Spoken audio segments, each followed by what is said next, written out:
Berhormat Seremban.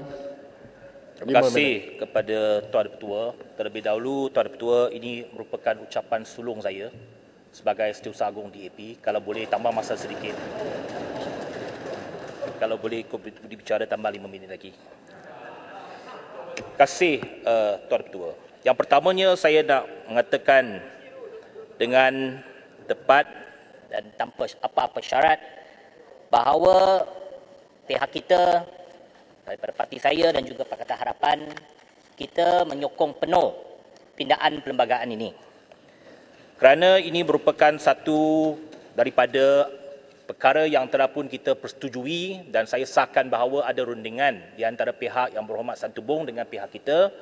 Ini adalah sebahagian daripada agenda Undi 18 di mana kita meletakkan pendaftaran automatik, tetapi perlu diberikan pengecualian kepada Yang di-Pertuan Agong dan juga kepada raja-raja serari dengan prinsip sistem raja perlembagaan, dan kita mahu supaya Agong dan raja-raja above politics. Itu prinsip yang mesti kita guna pakai, dan juga tidak baik dan tidak elok kalau nama dan juga nombor kad pengenalan butir-butir Agong dan raja-raja dipaparkan secara umum kepada orang ramai. Itu pertama. Yang kedua, saya nak mengatakan bahawa ini juga serari dengan apa yang kita persetujui dalam MOU antara Pakatan Harapan dengan Kerajaan Persekutuan.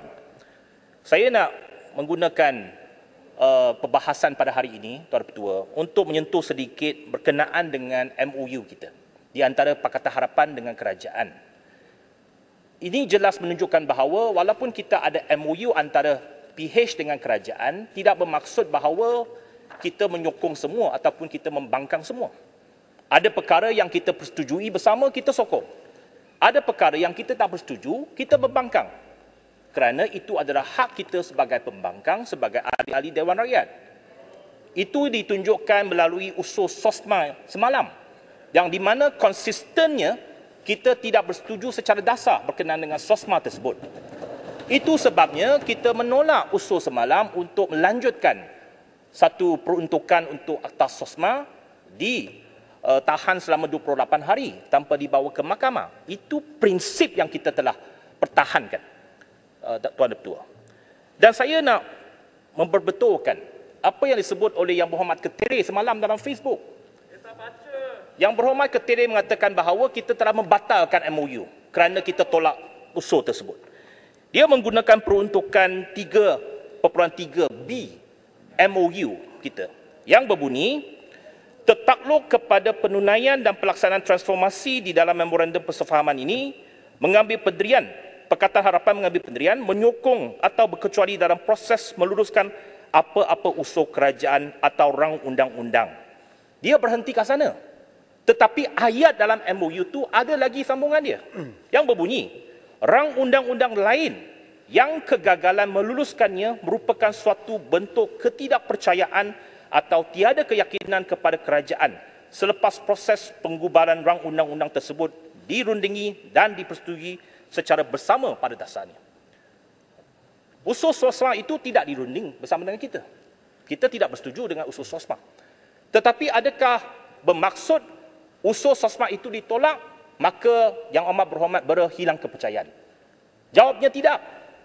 Kerana obligasi kita ialah meluluskan belanjawan 2022 yang kita telah tidak panggil belah bahagian sepanjang belanjawan, perbahasan belanjawan pada tahun lepas.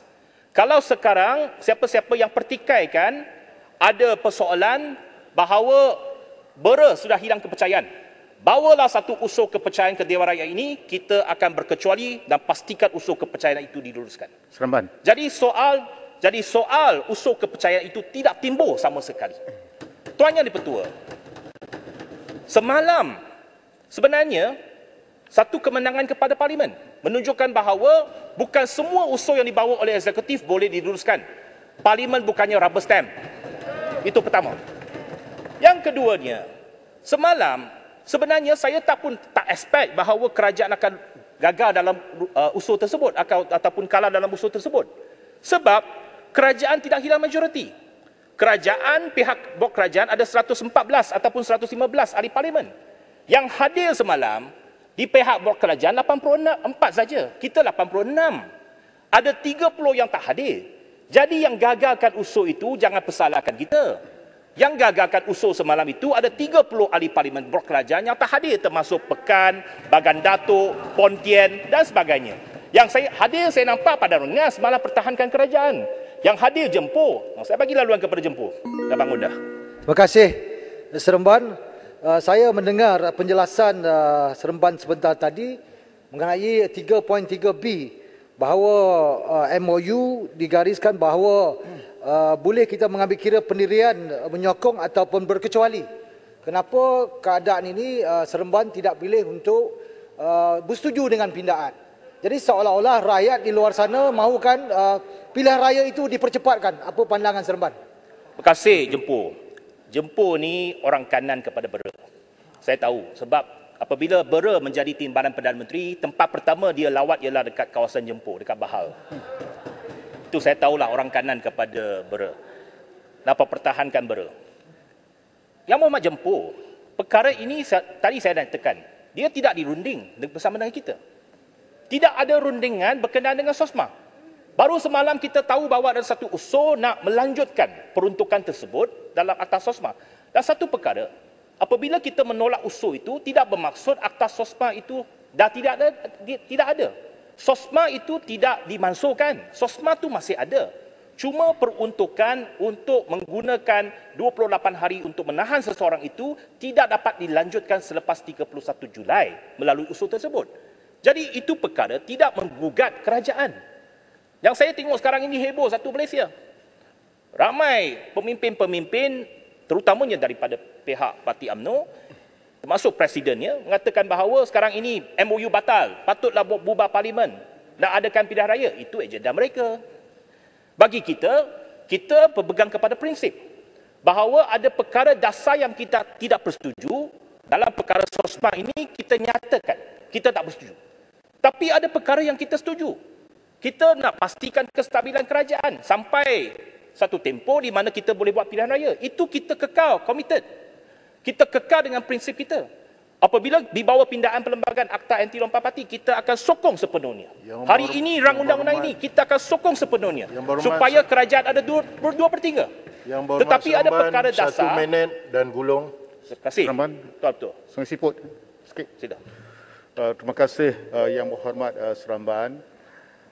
Yang Berhormat Seremban, titah yang di Pertuan Agong pada 28 Februari yang lalu, sewaktu sesi pembukaan, telah mengingatkan semua ahli-ahli parlimen, cukuplah siang dan malam bicara percaturan politik. Jadi, Perhimpunan Agong UMNO seolah-olah tidak mengingkari peringatan yang di Pertuan Agong untuk mengelakkan pembubaran parlimen. Setujukah Yang Berhormat Seremban? Itu apa-apa percaturan itu kita biarkan. Kita tak nak terlibat dalam apa-apa percaturan mereka. Tetapi bagi kita, dalam kerjasama antara pembangkang dengan kerajaan, itu jelas. Ada perkara yang kita boleh setuju, ada perkara yang kita tak setuju. Itu namanya bipartisanship. Itu tidak menidakkan hak kita dan juga peranan kita sebagai pembangkang. Dalam MOU disebut, pihak Pakatan Harapan sebagai pembangkang dalam Dewan Rakyat ini masih ada ruang menjalankan tanggungjawab semak dan imbang, check and balance kepada kerajaan. Jadi itu yang kita telah laksanakan dan apa yang berlaku semalam dalam usul SOSMA adalah satu kemenangan kepada Dewan Rakyat, kemenangan kepada institusi parlimen dan kita mengangkat semangat dalam MOU bahawa ada perkara yang kita setuju, ada perkara yang kita tidak setuju dan hari ini saya nak menyatakan dengan tegas sekali lagi bahawa blok kita akan memberikan undi sokongan tanpa berbelah bagi untuk pindaan perlembagaan pada hari ini dan akan ada 2/3 nanti. Terima kasih. Saya menyokong Tuan Ketua. Terima kasih Yang Berhormat Seremban. Berikut